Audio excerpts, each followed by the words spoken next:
Please be seated. Are they on? Wait till the music stops.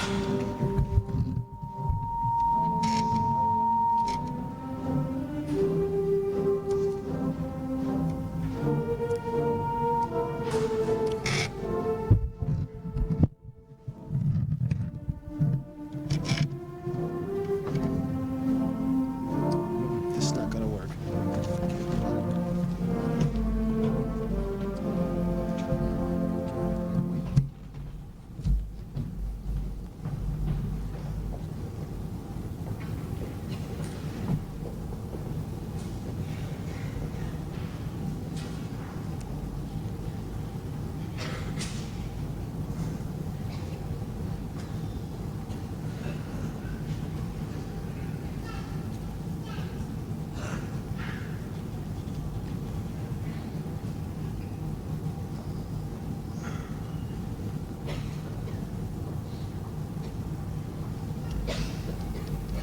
Oh, it's gone. Please be seated.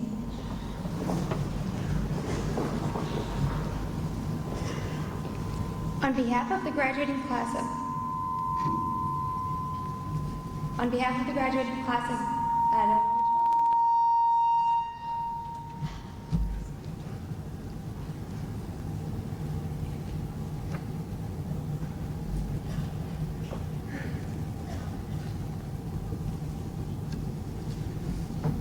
On behalf of the graduating class of 1998, we would like to welcome everyone to Wadsworth High School Baccalaureate. Baccalaureate is a time for reflection and introspection, time for goal setting, a time to look forward to our future successes, but most importantly, a time to give thanks to our parents, teachers, and coaches, and everyone else who made our school years a success. So we'd like to thank everyone for coming, and we hope you enjoy the program.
facing things unknown.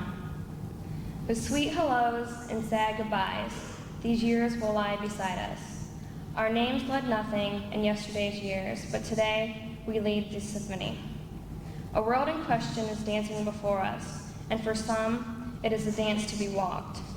Our day is breaking to the roads that are unpaved and to the deep rivers that may lie ahead.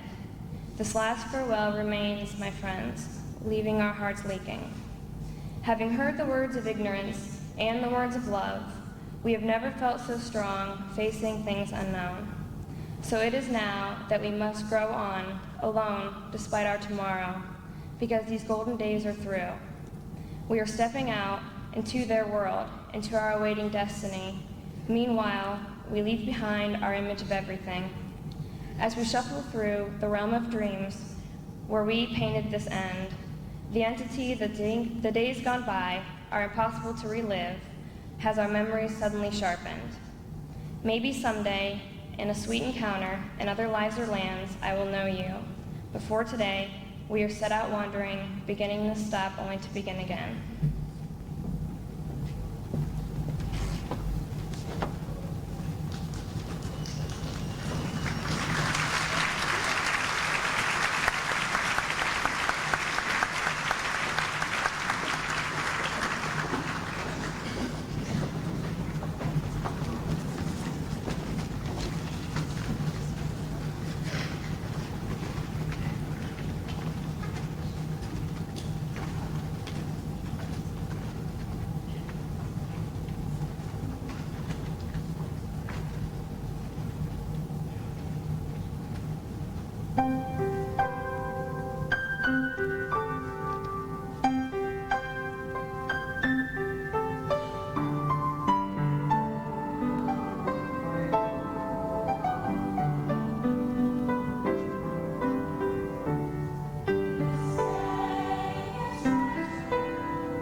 Start where you stand.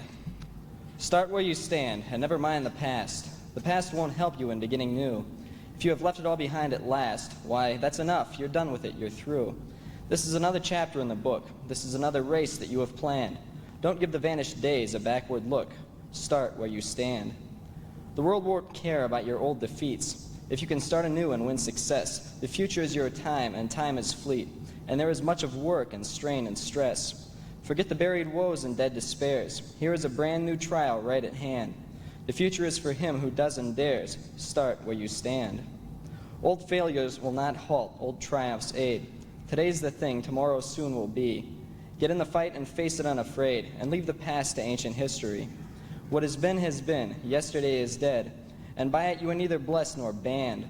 Take courage, man, be brave and drive ahead. Start where you stand.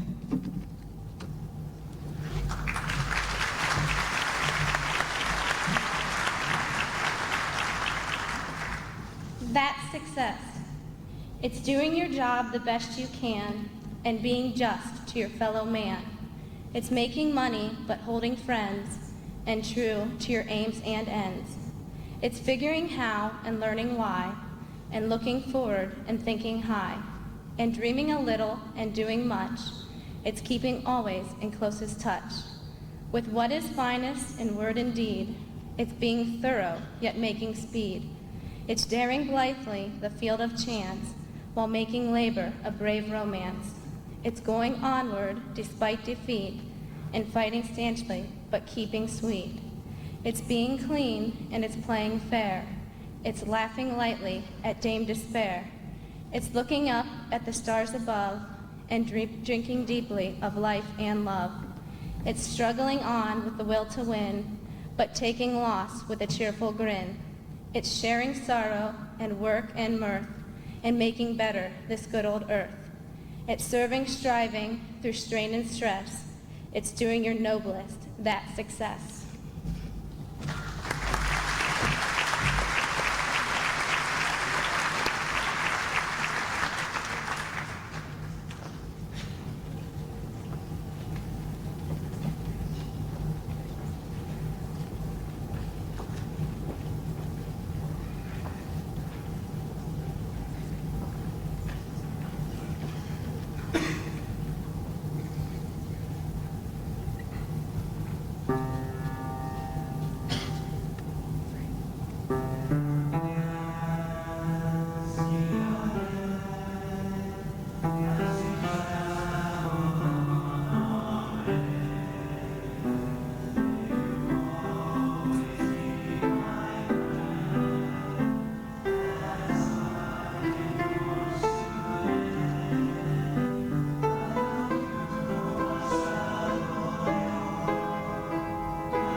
I was hoping they would have an adult lectern up here, but I see this toy one here. Good evening, everyone. I'd like to start by giving you a couple of facts. After I tell you I am truly honored to be here. In 1977, there were 180,000 millionaires in this country.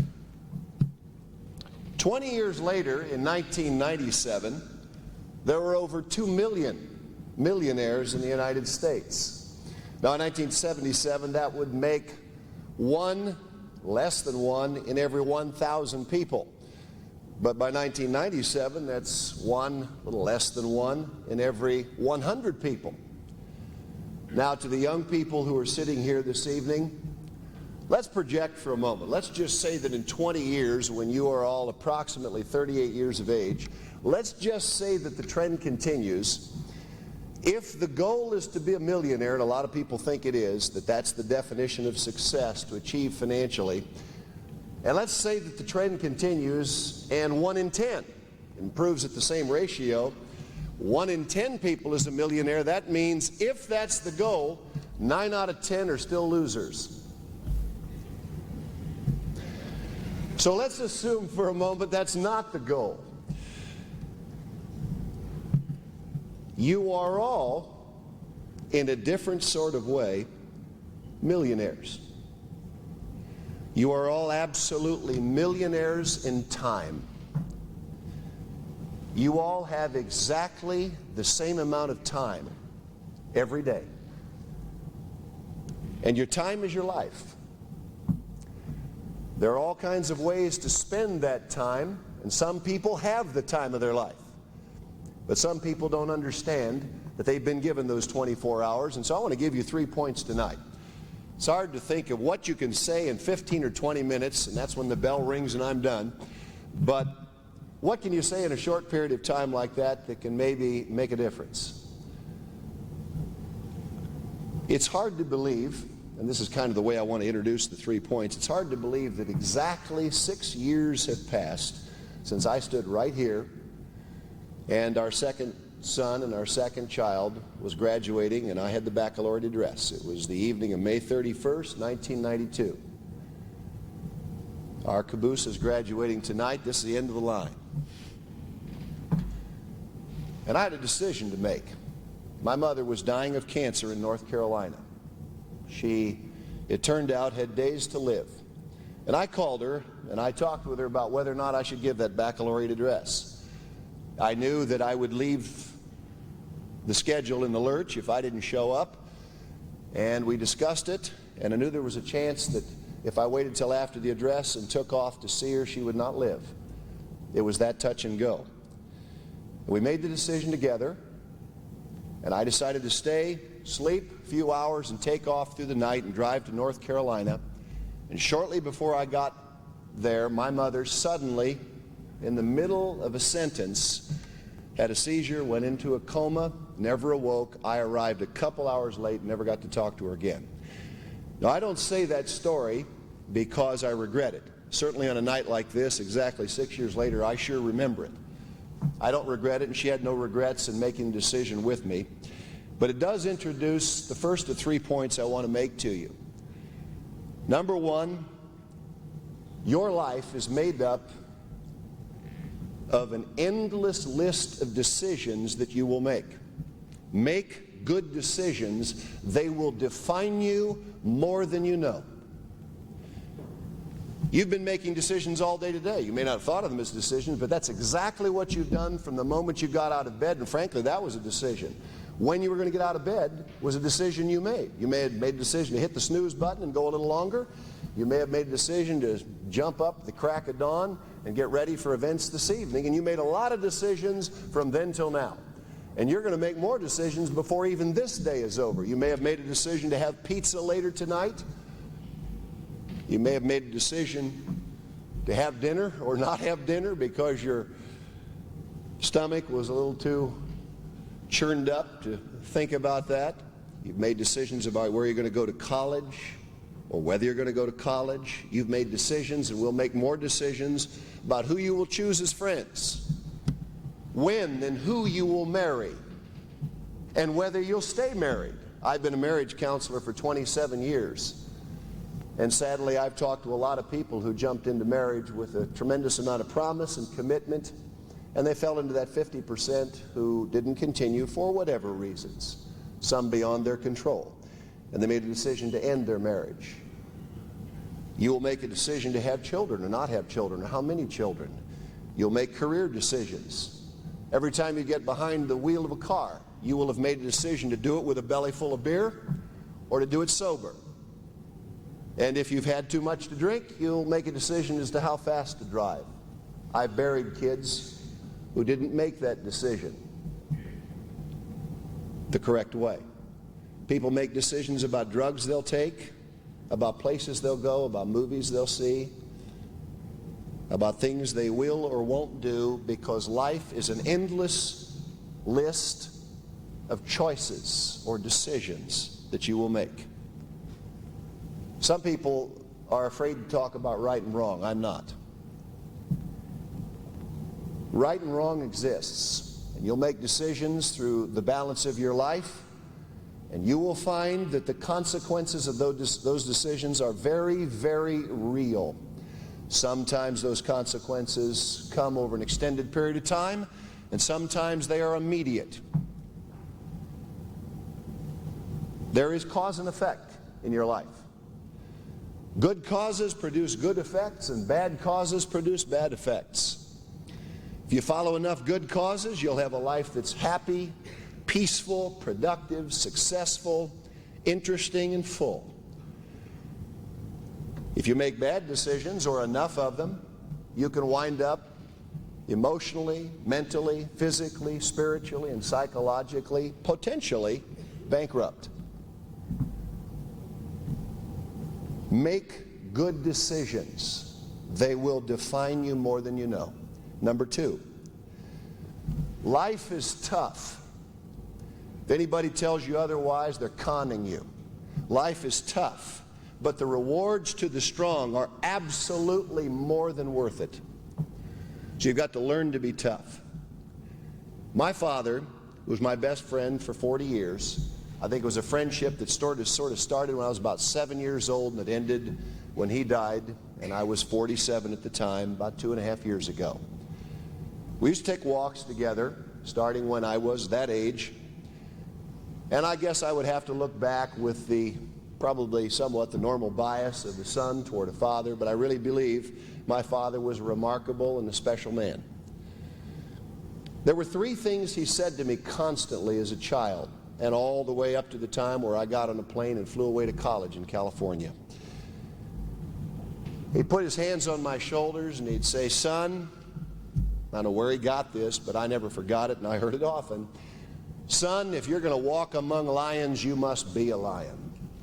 Well, I was a little 7-year-old kid. I don't know what that meant, but I heard it. The other thing he said was, and he would always make a fist, and he'd say, "Boy, when the going gets tough," and he'd say it just like this, "the tough get going."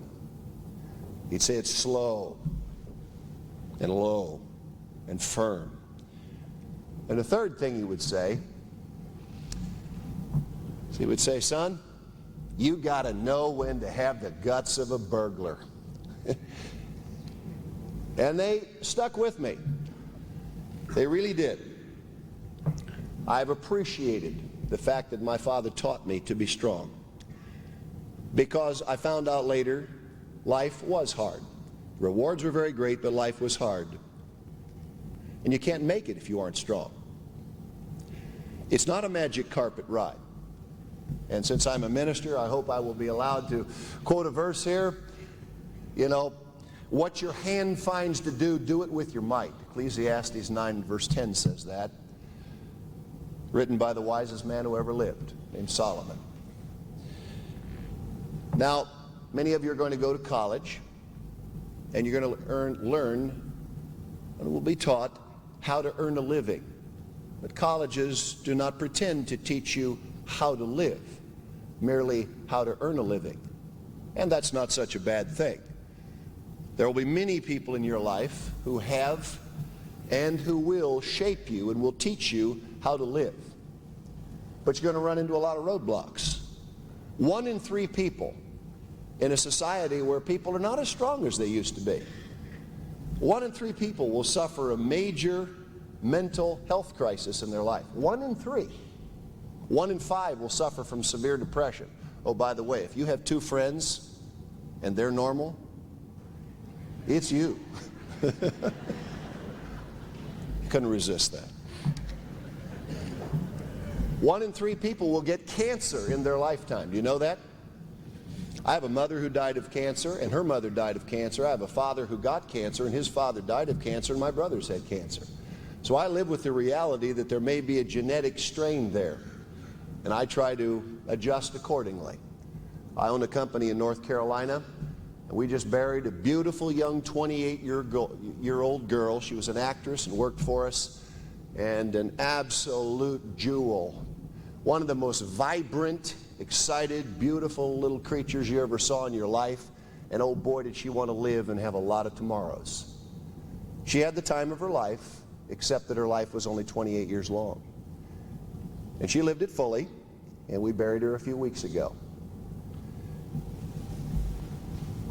I sat where you are 31 years ago, and I never dreamed my life would take the path that it did. I won't bore you, but I will tell you 2 things about my life. Number 1, I have faced a tremendous number of hardships, more than I have time to recount. I've sat in a wheelchair for 3.5 months. I've been given up for dead with illnesses twice, given 3 days to live and 7 days to live, and I'm still here. And I sat in a body cast for 6 months one time. If you ever got 6 months to spare and you'd like to try it, give it a shot. And I'll tell you, I remember my father's words, and I'm eternally grateful for it, but I look back and I will say this: I've had an absolutely exhilarating life, a thrilling life, but oh, am I glad I was taught that life is tough, but the rewards exceed the difficulties. So you'll have trials and tests and setbacks and reverses, but you can get through it. Number 3, final point. You truly are the captain of your own ship. So chase your own dreams and chase them relentlessly. Don't let anything stop you. Fire, hail, windstorm, hell or high water, or all of the above at the same time. You go after what you want to go after.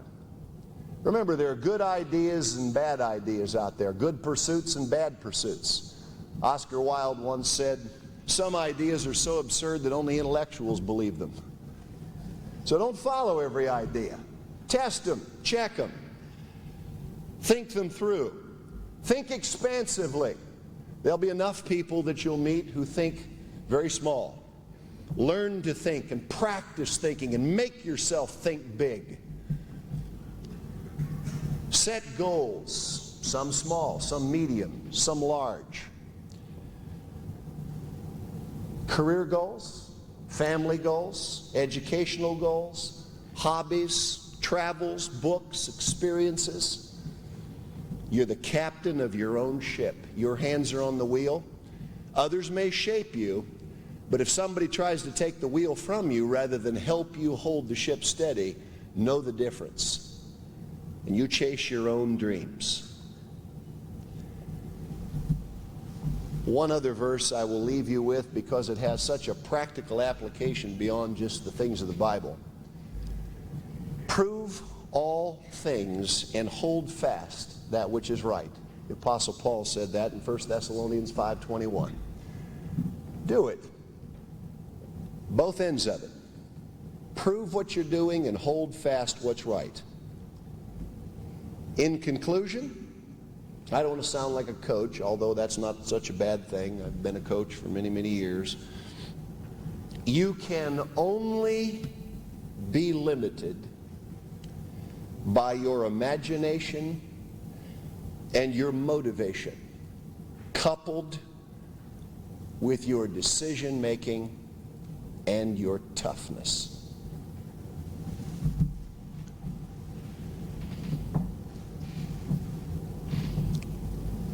At this time, we're going to have a special dedication service. Each of the seniors will present a flower to the person in their life who has most shaped, most influenced them to this point in their life and made them what they are. Kind of a special occasion. And so at this time, I would like to ask that the first row would come forward and the dedication will begin.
Would you all please rise? And we'll bow our heads. Our Father and our great God in heaven, you who made the sun and the moon and the stars and are so very real, we thank you for this special occasion this evening where so many young people whose hopes are bright and expectant and their lives ahead of them are about to commence in a week. The end of school, but life commences, and we ask you to be with them, to lead them to good decisions, to a positive future, to happy lives, productive lives as citizens of their community. Once again, we thank you for all that you do for us and for them in the 12 years at this stage of their lives as 18-year-olds who are going forward, because this phase is over. Please be with them and strengthen them and encourage them, and in every way, Father, inspire them to all that they can be. And we thank you once again for all that you do, and we pray in Jesus Christ's name. Amen.